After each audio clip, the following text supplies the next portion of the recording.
After World War II, from 1941 to 1948, in a span of 8 years, 259 terrorist attacks were conducted by Jewish terrorists.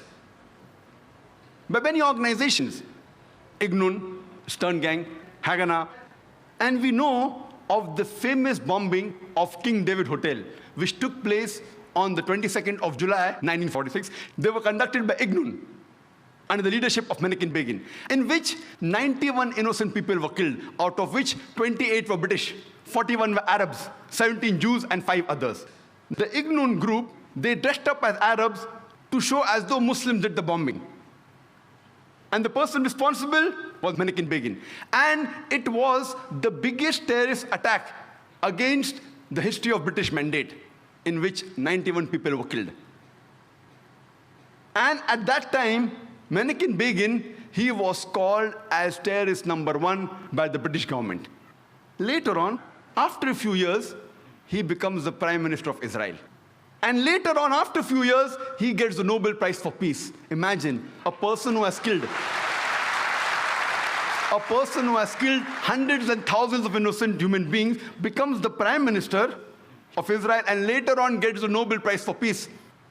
And most of the groups that were fighting, like Stern Gang, Ignun, Haganah, all of these Jewish groups and the leaders like Yitzhak Rabin, Menachem Begin, Ariel Sharon, later on became prime ministers and high-holding ranks in the state of Israel.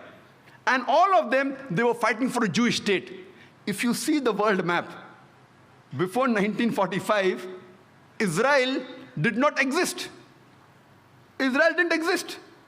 These Jewish groups, they were called as terrorists by the Britishers. They fought for a Jewish state.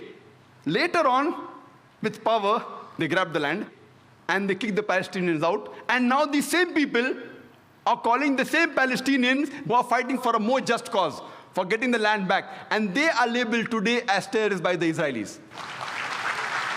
Imagine, Hitler incinerated 6 million Jews. He kicks the Jewish community out. Why should they come to Palestine? The Palestinians, they welcome the cousins with